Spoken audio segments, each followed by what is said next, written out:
Muy buenos días, mi nombre es Cristian Alonso Osorio y yo y mi grupo venimos a presentarle un grupo de conceptos que vamos estudiando desde que iniciamos el décimo. En ellos podemos ver cómo sería ciencias económicas, políticas, religión y filosofía. Empecemos con filosofía. Nosotros empezamos desde pequeños a tener un pensamiento, a eso le podemos llamar filosofía, una mente de ideas. Pero obviamente, ¿de dónde viene esta filosofía? ¿De dónde viene este inicio de pensamientos? Por ende, vamos a hablar de lo que sería la primera filosofía, donde los grupos se unieron y crearon imperios donde crearon grandes filósofos, por ejemplo Aristóteles o Platón. En ello vamos a proseguir con filosofía antigua. Vamos a iniciar con lo que sería la filosofía antigua. Cuando se empiezan a iniciar los pensamientos de esta filosofía, primero que todo, si buscamos el concepto general de lo que sería filosofía, nosotros vamos a empezar a remontarnos al conocimiento, a las ideas y al pensamiento. Así que podemos decir que la filosofía antigua puede iniciar desde el instante en que el primer hombre empezó a razonar. Pero vamos a iniciar más que todo, en específico en este video, en lo que sería cuando se hicieron los primeros imperios, después de Mesopotamia, después de los imperios arábicos, ¿sí?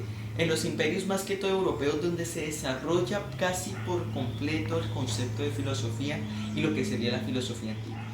Con esto el concepto más que todo sería el pensamiento e ideas que se generaban entre todas las personas y escuelas, más que todo entre políticos y pensadores y uno que otro matemático, como podría ser Pitágoras, donde se buscaban un debate de conocimientos para aprender más.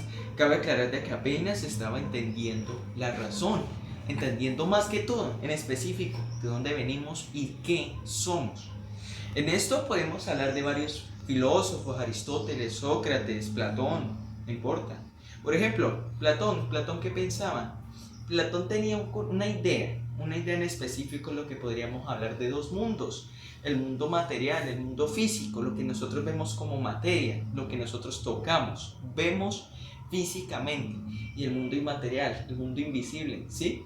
El cual nosotros vamos a tener como los conocimientos.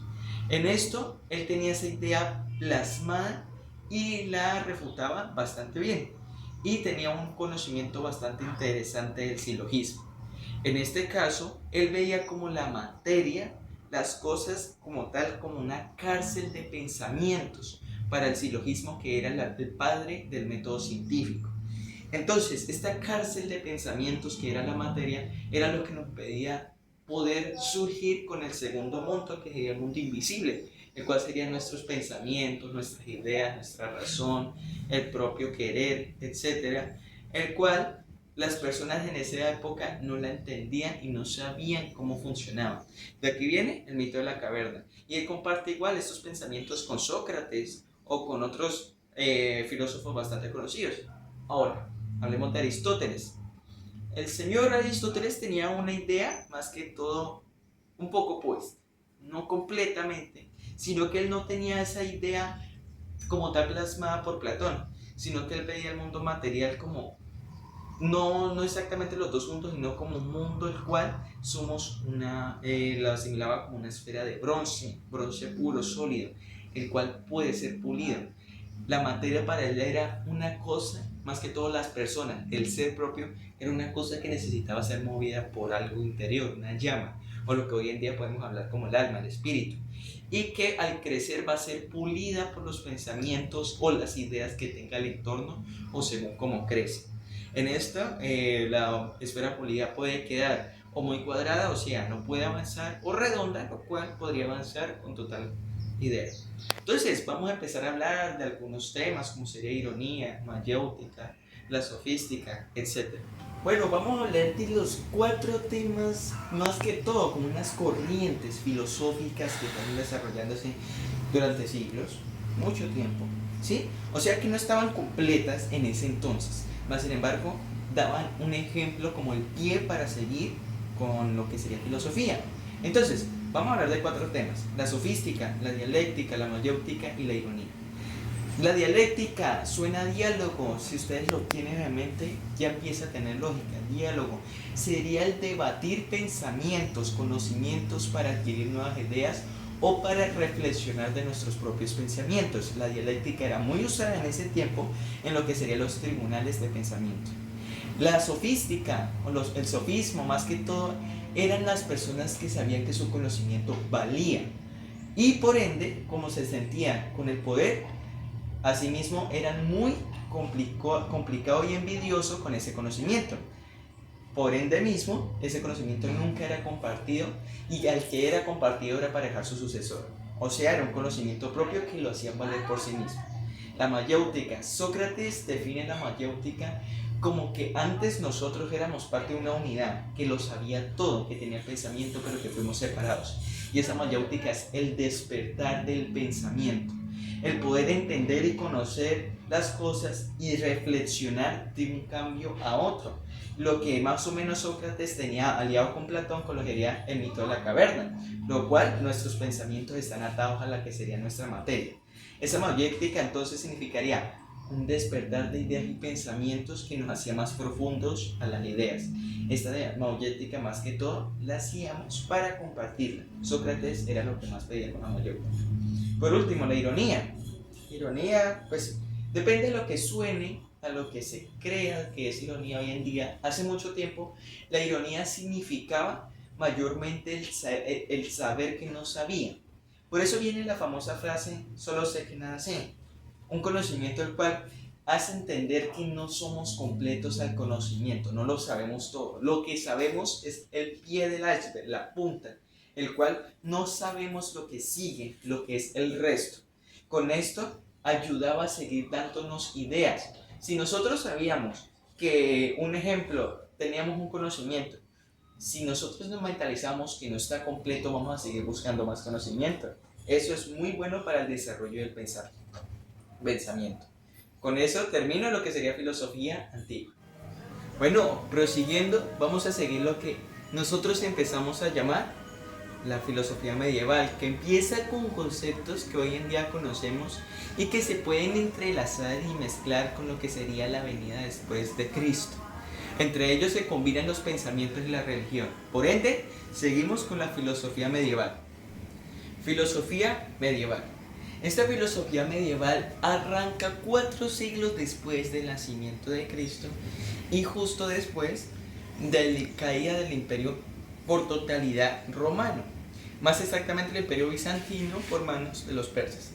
En esta ideología se empieza a hacer una mezcla entre el cristianismo y unas pocas filosofías o escuelas que quedaban, específicamente la de Platón. Solo un poco. Se empezó a tener unos pensamientos generados entre estas para generar una filosofía propia basada en la fe. Esta filosofía tenía un nombre mayormente que se podía llamar cristianismo. Cristianismo sería por Cristo y por la religión en específico por Dios. ¿Cristianismo qué era? Era un grupo de personas que se reunían a debatir, no a debatir, sino a escuchar lo que podríamos llamar los pensamientos que se generaban con ellos, o quien más que todo sería la persona que hablaba al nombre de Dios, por la palabra de Dios, y reunía entre todos para decirles que existe un Dios, el cual tienen que obedecerlo, darle todo y entregarse ante todo a él. Para asimismo tener en cuenta cómo le iría en la vida, si sube, por así decirlo, o baja. De esto se empezaron a manejar mayormente 2 escuelas, no escuelas, sino 2 corrientes filosóficas mayormente, que era la fe y la razón. La fe se basaba más que todo en la creencia de un ser superior, el cual definía nuestra vida después de la muerte según cómo nosotros hayamos actuado y cómo hayamos estado con las personas en específico también y con la religión. Asimismo, era también según dependiendo de cómo se hablara con la religión, como serían las personas que hablaban en nombre de Dios, mayormente llamados sacerdotes, o el mismo Papa. Y la razón, que era un poco más disminuida, era el pensamiento doble, el pensamiento crítico, o no quedarse con el primer pensamiento. En este caso, ellos no necesariamente no tenían que creer en Dios, sino que no respondían, ellos no pensaban necesariamente que Dios era la respuesta a todo, sino que buscaban a tener más ideas después de luego deducir que es Dios. Aunque no la gran mayoría creían en Dios, tenían unos pensamientos que se basaron después para generar la filosofía moderna. Este mismo grupo de la razón fue duramente castigado por esta ideología, la cual pues se redució a tal punto de casi desaparecer, pero después en la filosofía moderna termina habiendo un nuevo pensamiento. De estas dos filosofías, de estas dos corrientes, se empiezan a tener unos exponentes en específico, mayormente santos, o lo que serían los que están en la iglesia. Por ejemplo, San Anselmo, o por ejemplo, San Agustín de Aquino, el cual fue, y otro sería San Tomás de Aquino, el cual fue específicamente una persona que dividió en 57 reglas lo que debería ser la religión, ya que en ese entonces ese pensamiento se basaba en el dinero. Asimismo, se empezó a masificar la religión hasta tal punto que las personas empezaron a dejar de creer en lo que sería un ser superior y volvieron al centro del mundo, no solo un dios o el planeta Tierra, que en ese momento se creía que la Tierra era el centro del mundo, hasta que se descubrió que se creía que era el Sol, sino que ahora se empezó a ver como el centro del mundo, el hombre como tal. Con esto termino con lo que sería la filosofía medieval. Bueno, vamos con lo consiguiente, lo que vamos a llamar como filosofía moderna. Esta filosofía ya empieza a tener pensamientos más críticos, en especial una de dos, o religión, o lo que podríamos llamar el pensamiento propio o el ser propio. Por ende, seguimos con Jainer Aldana, del grado 12, el cual nos va a presentar la filosofía moderna.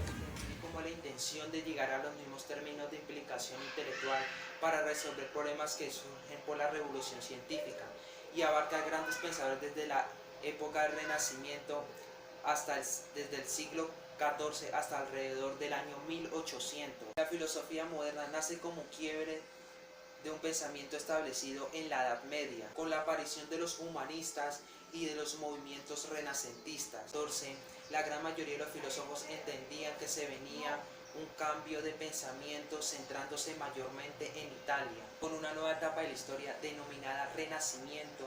Con ello cambia la actitud del hombre con la naturaleza y el racionamiento de sí mismo. Se utiliza reivindicando ciertos elementos de la cultura clásica griega y romana y se aplicó originalmente como una vuelta a los valores de la cultura greco-latina, a la contemplación libre de la naturaleza, tras siglos de predominio de un tipo de mentalidad más rígida y dogmática. Esta filosofía rompe con la ruptura de la tradición medieval y la filosofía medieval con la que el Renacimiento se gesta en las fases de la filosofía moderna. La filosofía medieval es la filosofía que se desarrolla en Europa y Oriente Medio durante lo que hoy se llama Edad Media, que se extiende aproximadamente hacia la caída del Imperio Romano hasta el Renacimiento y se caracteriza por las nuevas ideologías patristas, escolástica, periodo de formación, etc.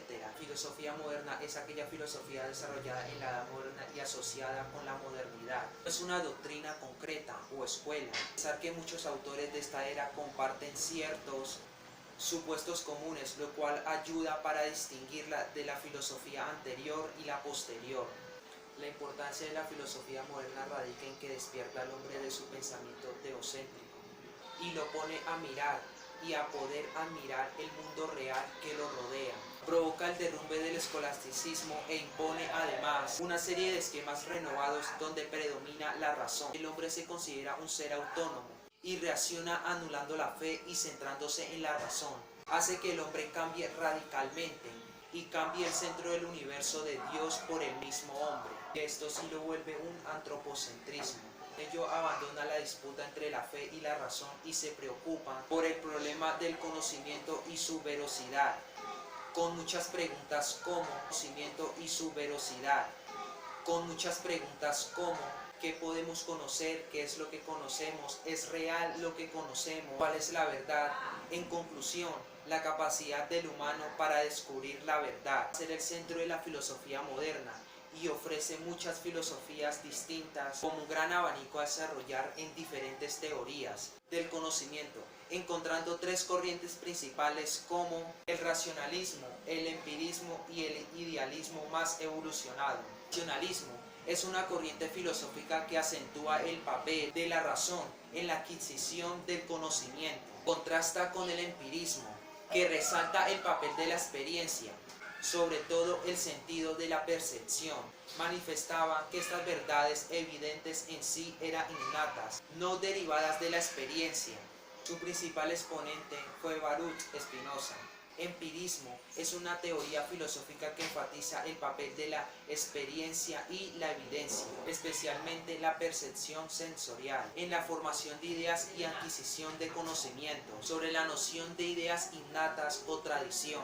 Su principal exponente fue Thomas Hobbes. Idealismo moderno es un conjunto de corrientes filosóficas que se oponen al materialismo. Afirma que para comprender la realidad no alcanza con el objeto en sí, que es percibido por los sentidos, sino que es necesario tener en cuenta las ideas, los sujetos, pensantes y el propio pensamiento. Su principal exponente fue Immanuel Kant y el cambio de mentalidad dedicada al desarrollo de la ciencia, y con ello aparecen representantes como Copérnico y su teoría de que el Sol es el centro del universo. Los mayores exponentes matemáticos y artísticos de la filosofía moderna fueron Nicolás Copérnico, Johannes Kepler, Miguel Ángel y Leonardo da Vinci. Bueno, proseguimos con lo que sería una filosofía que estaría más actualizada, más de hoy. Hoy en día lo que nosotros pensamos o tenemos el pensamiento crítico lo podemos llamar como filosofía contemporánea. Esa filosofía contemporánea se mezcla después del descubrimiento de América, que también va tirando con la filosofía moderna, y con ello genera un nuevo pensamiento y combinación de ideas con la filosofía latinoamericana, como la filosofía americana propia, como la filosofía asiática, mezclada con lo que serían los pensamientos antiguos griegos. Con esto, Brandon Cerrato va a representar la filosofía contemporánea. Muy buenos días, hoy hablaré con ustedes qué es la filosofía contemporánea. Primero, ¿qué es la filosofía contemporánea? La filosofía contemporánea es aquella que abarca las corrientes filosóficas surgidas entre finales del siglo XIX e inicios del siglo XX hasta la actualidad. Esas corrientes filosóficas se caracterizaron por la búsqueda de respuestas a una serie de inquietudes sociales, políticas y económicas. Pero cabe resaltar que no se puede confundir la filosofía contemporánea con la filosofía moderna, ya que esta última fue desarrollada en una etapa previa al siglo XIX y que la distingue de la filosofía contemporánea, cuyo tema central de estudio y análisis es el ser humano y la razón.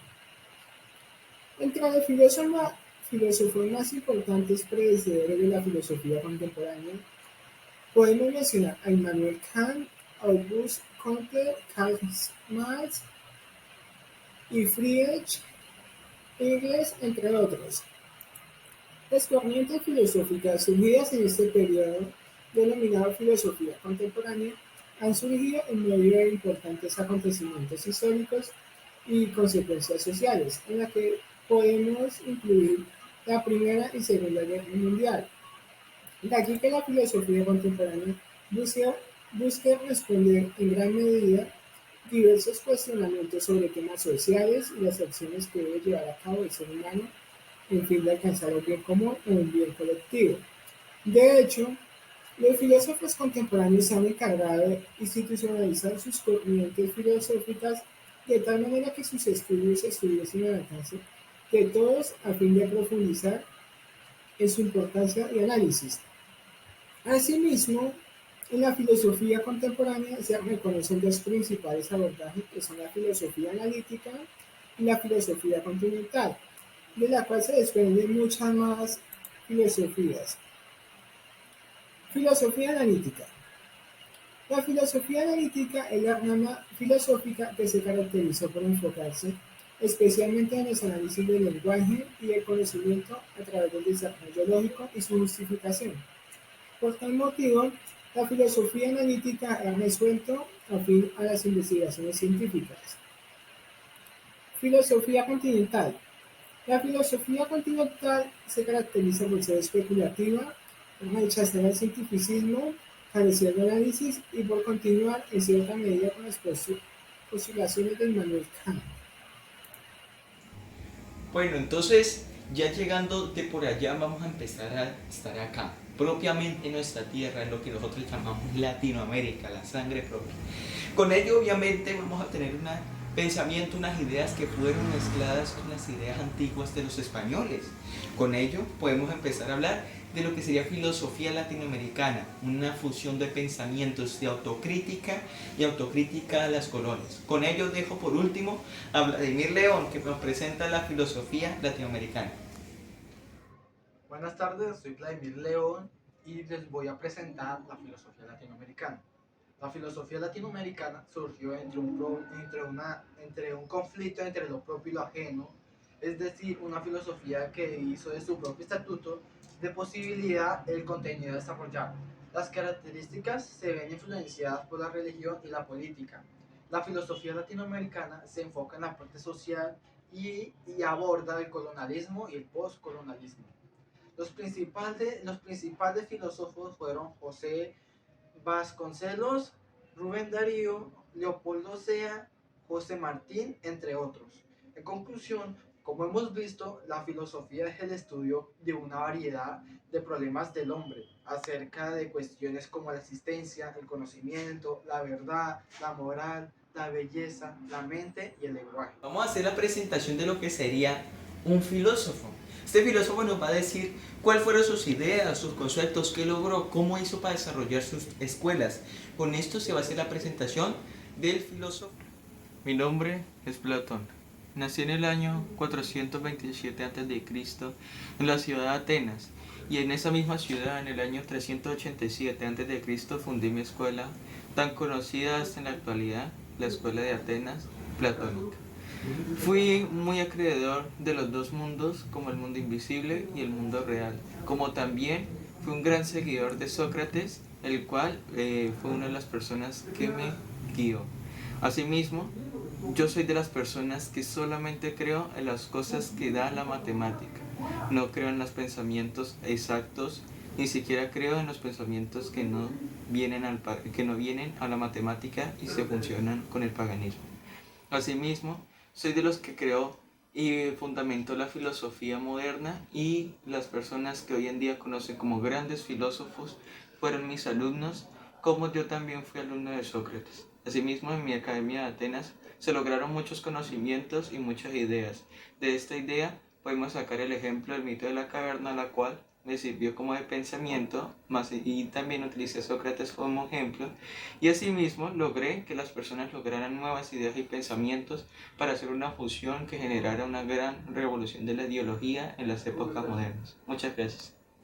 Ya terminando filosofía y entendiendo más o menos lo primero lo que hemos visto, y segundo para empezar a entender lo que sería ese análisis crítico y pensamientos, vamos a seguir con lo que sería la ciencia económica y política. ¿Cómo serían? ¿Cómo fue que se fundó? Y más que todo, ¿cómo se maneja y qué significa? Con ello me presento para dar lo que sería ciencia económica y política. Bueno, economía. La economía es una ciencia matemática de pensamiento, el cual se divide en varias cosas, como podría ser los gobiernos, las ideologías de pensamiento, las empresas, las personas, de una zona en específico para lograr un bien común con la misma matemática. De esta misma se pueden hablar de muchos temas. Podemos empezar con lo que serían los gobiernos. Los gobiernos inician en específico, o su definición inicial es un grupo de personas elegidas por otro grupo de personas mayoritarias de un pueblo, en el cual son los que deciden o los que hacen práctica de los funcionamientos para tomar decisiones para el bien de una zona en específico. Esa es la definición de gobierno. Pero gobierno inicia más que todo en el grupo de personas que se consolidan en una tierra, en un lugar en específico, una geografía. Vamos a tomar el caso de Colombia. El grupo de personas que nosotros estamos reunidos seríamos colombianos por el gentilicio, y de esta misma somos de la misma raza colombiana.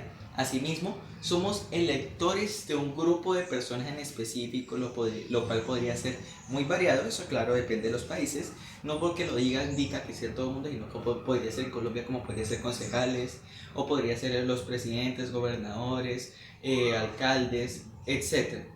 De ramas hay muchas, que los cuales controlan zonas en específico acá en Colombia para lograr un manejo más estable. ¿Zonas a qué me refiero?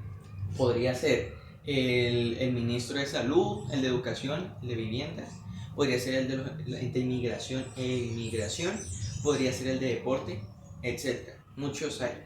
Y asimismo logran un funcionamiento conjunto, lo cual busca el progresar de un país, ¿sí? Por eso mismo nosotros pagamos los impuestos y asimismo ellos tienen que hacer un tipo de obras para mejorar la calidad de vida de las personas. En específico, ayudarnos con la salud, con la vivienda, ayudarnos con temas de, ejemplo, guerrillas que si tenemos problemas, seguridad, etc.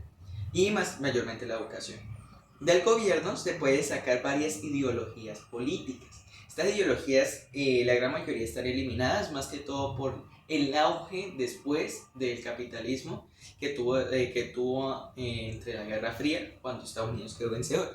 Pero antes de eso, se empezaron a surgir tres en específico: capitalismo, socialismo y comunismo. Entonces, la definición del capitalismo es más que todo el bien privado. Son las cosas que nosotros tenemos y son propias de nosotros, las cuales manejamos nosotros. Esta es la ideología donde más ricos salen, ¿sí? El socialismo busca progresar con los recursos de las demás personas para ser repartidos equitativamente, más no completamente privado, pero tampoco completamente público. Asimismo, podemos tomar ejemplos. El capitalismo, hay ejemplos muchos, pero en el socialismo, hoy en día podemos tomar el caso de Venezuela, o podría ser China, o podría ser Rusia, no importa. El comunismo es como tal, el bien deja de ser privado y se vuelve completamente del gobierno para que sea repartido equitativamente entre las personas y nadie sea mucho más rica que otra, el cual impide los altos índices de pobreza. Asimismo, impide los altos índices de gente que quiere prosperar. De estos ejemplos, aunque casi inexistentes, aunque se cree que China es uno, casi inexistentes, hace mucho tiempo había mucho auge, en específico la revolución industrial. Y los que mayormente denominaban era la Unión Soviética y la República Popular Comunista de China, que es antiguamente como se llamaba China. Entonces, ¿qué podemos hablar primero del capitalismo? Capitalismo pues inicia como tal, como un pensamiento el cual hace que las personas puedan lograr riqueza y no queden estancados en una zona específicamente política. Ahí podemos hablar de los ejemplos de las pirámides o el feudalismo, el cual las personas no podían prosperar. El capitalismo lo permite. ¿Qué pasaba? El capitalismo era muy aprovechado para hacer sobreexplotación de las personas justo en el momento en que empezó la revolución industrial. Cabe aclarar que el capitalismo resultó bastante útil y progresivo después de la peste negra, ya que una tercera parte de la población de Europa pues desertó, falleció, ¿sí? Y asimismo la mano de obra salió mucho más costosa. Las personas se podían volver ricas y asimismo lograr mucho poder. De este capitalismo empezó a perder el poder en la revolución industrial, llegando entre siglo XIX, siglo XX, justo antes de la Primera Guerra Mundial, el cual las personas eran muy mal pagadas, no tenían derechos, no tenían ni salud, no tenían ningún tipo de apoyo, y si morían, por ejemplo, en alguna obra, nada pasaba. Más sin embargo, la gente de arriba, los que los contrataban, nunca tenían ningún problema y eran los que se enriquecían a costas de los demás. Por eso, de este mismo capitalismo surge mayormente el comunismo, el socialismo también, pero más que todo el comunismo, el cual prospera mayormente en lo que sería Gran Bretaña. No necesariamente se consolidó. En Gran Bretaña siempre existió capitalismo, o bueno, modernamente, pero las ideologías se querían comunistas. Los trabajadores estaban hartos de que, por favor, ¿cómo me van a quitar las cosas? ¿Cómo voy a tener que perder yo? Y siempre mis jefes quedan más millonarios. Y ahí empezaron muchas revoluciones, atentados, explosiones, etc. Hasta hubo una que otra guerra en algunos países, el cual pedían el comunismo a gritos. Este comunismo era muy impartido por lo que sería la Unión Soviética. La Unión Soviética viene después de la caída de lo que sería la Rusia del zar Nicolás II, el cual por temas de mala administración de su gobierno hubo un golpe de estado donde fue asesinado con los demás de su familia. Asimismo se genera el comunismo, donde era muy bien prosperado y las personas les gustaban. De este comunismo pues fue bastante fuerte en lo que sería entre los años 1921, después mayormente después de la Primera Guerra Mundial, hasta lo que sería 1990. cuando la Unión Soviética se disolvió y el comunismo fue obligado a desaparecer por parte de las potencias occidentales. De aquí, el capitalismo cae después de que hubiera la Primera Guerra Mundial. Hubo un auge increíble de revolución, la revolución industrial tomó un poder tan impresionante al evolucionar tanto tecnología, pensamientos y lastimosamente la misma tecnología militar, donde pues en específico se crean las armas químicas y biológicas, los cuales en las guerras fueron usadas para destruir todo lo que se evolucionó, en específico con Alemania, Gran Bretaña y Francia, los cuales estos mismos países cayeron prácticamente por guerras de armas biológicas y bombardeos, y haciendo que todo lo que se había construido anteriormente perdiera todo su poder en solo 4 años. Igual, las potencias occidentales fueron las que tomaron el poder, ganaron la Primera Guerra y asimismo lograron volver a tener un auge capitalista hasta que después Alemania declaró la Segunda Guerra Mundial con ayuda de la Unión Soviética. Y pues como ya sabemos, hubo una caída otra vez del capitalismo y empezó a surgir algo de socialismo en muchos países específicos como podría ser China, ya que en esos tiempos China era un país literalmente pura selva, la cual fue invadida por Japón y quedó siendo colonia y destruida casi por completo por el Japón. Entonces, después de la victoria de Estados Unidos y Gran Bretaña ante Alemania, ellos mismos generan el capitalismo y lo reparten entre muchas regiones, como podrían ser algunos países como Corea del Sur o lo que sería la conocidísima Vietnam, específicamente el Vietnam del Norte. De estos mismos, lastimosamente surge una guerra gracias al comunismo y el capitalismo que se enfrentaron a una pelea política no militar por completo. Estas mismas eran Estados Unidos y la Unión Soviética, las cuales hacían que varios países se enfrentaran en guerra para lograr su ideología primaria. De esto el capitalismo terminó surgiendo campeón después de la terminación de la Guerra Fría y la disolución de la Unión Soviética. Y el socialismo hoy en día se conoce como el sucesor del comunismo y pues no se ve mucho ya que no se ha demostrado muy bueno porque termina siempre en dictadura. Bueno, vamos a pasar entonces a lo que sería cómo puede hoy en día funcionar el dinero. El dinero hoy en día está funcionando en específico para unir comunidades, para hacer adquisición de cosas y bienes materiales y primas y asimismo para lograr poder económico y social. Pero uno se pregunta ¿cómo va a funcionar el dinero según los manejos que se hacen? Pues estos manejos se manejan entre 1 menos 1 igual a menos 1 en futuro o más 1 menos 0 igual a más 1 en futuro. ¿Cómo es esto? El ejemplo más simple funciona con las vacaciones en el ejemplo de beta, el cual se puede dar el ejemplo. Por este caso sería, si yo quisiera ir a vacaciones según lo que yo me gaste hoy, es lo que no voy a tener mañana. Damos el ejemplo con peso colombiano, como podrían ser 5 millones de pesos si yo me gasto tengo para hacer 2 vacaciones. Puedo hacer una vacación de 2,5 millones hoy y 2,5 millones mañana. Pero qué tal que yo quiero irme hoy a hacer un muy bonito viaje para otro país y todo y me gaste 4 millones. Entonces, de esos 4 millones, si la mitad era 2,5 millones, se hizo una suma de 1,5 millones menos para futuro más para hoy, ¿sí? Entonces asimismo quedaría con menos dinero para el futuro y más dinero para el presente. Normalmente se entiende que lo mejor es dejar más dinero para el futuro, o lo que sería más 1 menos 0 igual a más 1 a futuro, ¿sí? Y asimismo pues se maneja lo que sería el dinero. A esto mismo le conviene la economía. Hay momentos en que la economía debe funcionar según lo que nosotros gastemos para hacer fluir el dinero. Dar el ejemplo de que si yo tuviera 5,000 pesos y con ello mismo pago algún alimento en alguna tienda, esta misma persona en la tienda va a pagarle, un ejemplo, a una niñera, esta niñera que cuida a los hijos de la tienda. Esta niñera se la va a pagar a un banco, este banco se lo va a pagar a un trabajador y ese dinero fluye volviéndose muy fuerte y muy útil. Ahora imaginémonos en grandes cantidades, en millones de pesos, ¿sí? O miles de millones, cientos de millones, no importa.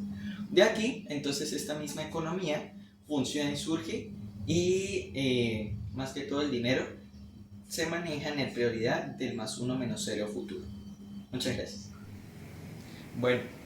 Terminando esto, estos números, estas ideas, esta lógica que sería la economía o lo que podríamos tener como nosotros el pensamiento económico, vamos ahora a ir con una idea que sería la ética, lo que nosotros somos prácticamente y los que nos convierte en humanos. No solo el pensamiento nos convierte en humanos, sino la ética y la voluntad que nos da como personas.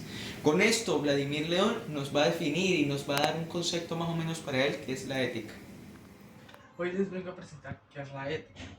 La ética es una rama de la filosofía que estudia lo correcto e incorrecto del comportamiento humano, en base a la moral, la virtud, la felicidad y otros aspectos en base a los cuales al ser humano evalúa su existencia en la sociedad. Así, se habla de la ética profesional, la ética política, la ética médica, etc. En conclusión, la ética trata permanentemente y vigorosamente de combatir la separación o divorcio que se ha pretendido establecer entre las ideas y la vida, es decir, las actitudes negativas del hombre que consisten que la regla moral hay que respetarla a distancia. Aristóteles, su ética tiene como fin felicidad, sabiduría y razón. Platón lleva la ética al nivel de la conciencia, bien, belleza y verdad. Sócrates, considerada que la virtud es única, valores absolutos, bien y justifelicidad. Karl Marx, la ética es la ideología pura. Estos fueron algunos pensadores que hablaron sobre la ética y cómo debería ser. Bueno, y por último, pero no menos importante, vamos a hablar de la religión. Estos conceptos que vamos a dar no van a ser la religión desde antes de Cristo, más que todo porque ahí no se manejaba la ideología que vamos a empezar a manejar en estos periodos, en este año. Vamos a hablar sobre todo la religión después de Cristo, cómo funciona su pensamiento, cómo funciona el pensamiento de saber que existe un creador al que se puede llamar Dios, Jehová, Yahvé, como sea, y cómo más o menos se puede fundamentar los conceptos en ideas de las mismas iglesias. Con esto, Lucía Báquiro Almario concluye con la religión. Hola, mi nombre es Lucía Báquiro Almario del grado 10.1. El tema que les voy a hablar es la religión. La religión tiene como objeto de estudio la espiritualidad, como manifestación humana, consciente y reflexiva. En el sentido trascendente de la existencia y el mundo, que incluye argumentos sobre la naturaleza, la existencia de Dios y el problema del mal. Considera enmarcar el lugar que han tenido estas reflexiones en la existencia humana a nivel individual y colectivo. Dentro del análisis de lo filosófico de la religión se considera cuestión de modo a comparación de cada una porción con temáticas que abordan interrogantes sobre la perfección y el sentido de la existencia.